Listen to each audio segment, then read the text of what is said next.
And I was listening to your podcast in one of the episodes the other day, and the guest was saying that it's around 14, at 14 years old, that people may start developing mental illness of one sort or other. And she was saying about 80% of the teens will go undiagnosed, maybe forever, or at least until they're adults and it's struggling immensely with their mental health. And I think you were one of those cases. You started feeling around maybe 14, I'm going to guess, something was not working right. But luckily, I don't know if you were diagnosed or like formally diagnosed, but you had this help, you had this nudge and this incentive from your mentors, your teachers in this case, to say, okay, maybe let's work some things out. Let's try some strategies. Maybe they even said, would you like to look for professional help? I don't know. So it's a blessing that you had those two teachers in your life, and that now you are stepping into that role of a mentor, and you're teaching and instructing and showing others that it's okay. It is a bumpy road. And it may be a road that will, never end, really, the one of anxiety and just struggling with intrusive thoughts and second guessing and all that. But it is a long road, but it's one that you will learn to manage as you go with help.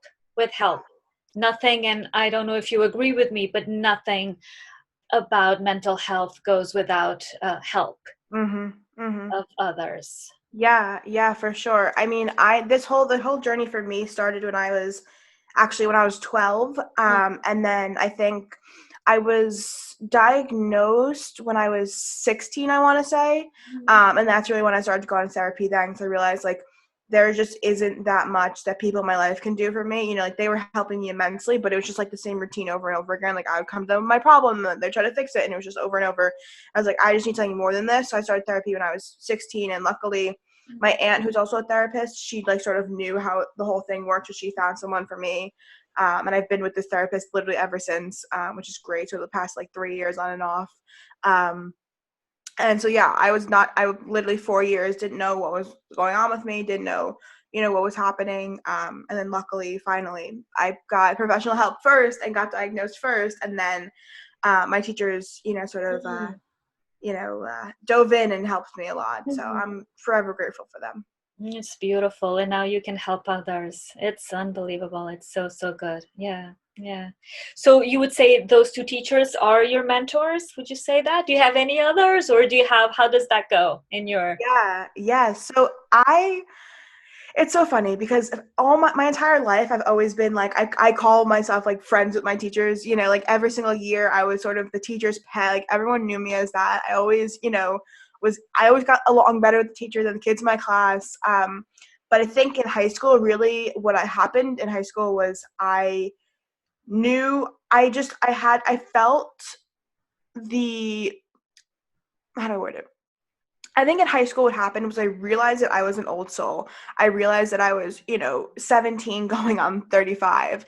And so I sort of, just started talking to my teachers more. I was like, you guys are, sort of the age where my brain is at, and we can have civil and engaging conversations. And, some conversations I can't even have with my friends because we're not on the same wavelength. And yes, a lot of my friends are old souls too. And, a lot of my friends now at least, but back then, in the beginning of high school, it wasn't that case. And so I think that over the years, there have been a few teachers who have stuck by my side.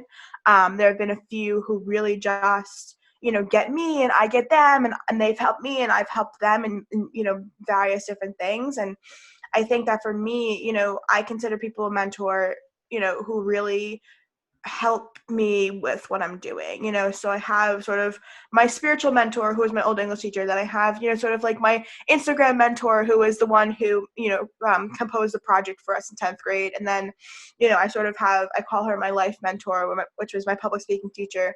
And, you know, whoever knows me on social media, like, knows I literally talk about her 24/7, because she was a woman who pretty much changed my life. And to this day, you know, she's been helping me with podcast stuff and book stuff and everything, you know, up the wazoo, and, you know, and life stuff in general. And I've been helping her, you know, with the same thing.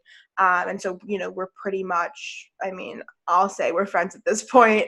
But I think that, you know, just finding someone, whether it's, you know, an older and like let's, you know, it's an older student or it's a teacher. I think the most important thing about mentors is people who, you know, sort of have, like, know where you've been and can help you to get to the next place, to where you want to go.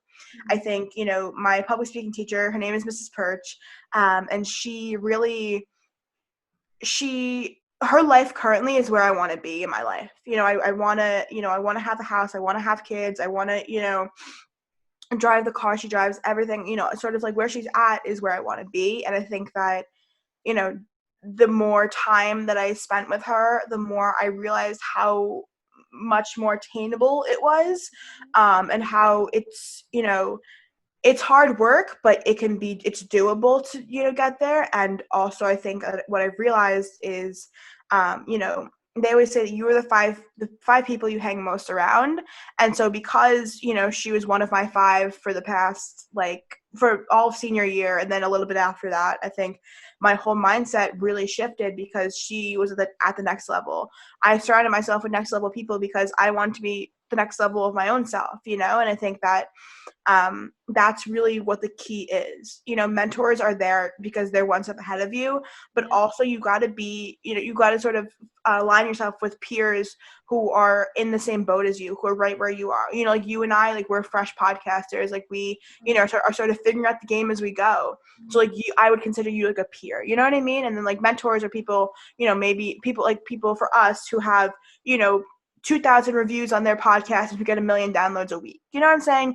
So I think that finding a people, you know, I'm rambling, but finding people who are a mix of both, you know, and also just finding people who you vibe with too is so important. And I'm so beyond grateful. I mean, I tell them every single day, I'm so beyond grateful to have the mentors in my life who I text every day and who follow on Instagram every single day and stuff like that. So it's been a journey for sure.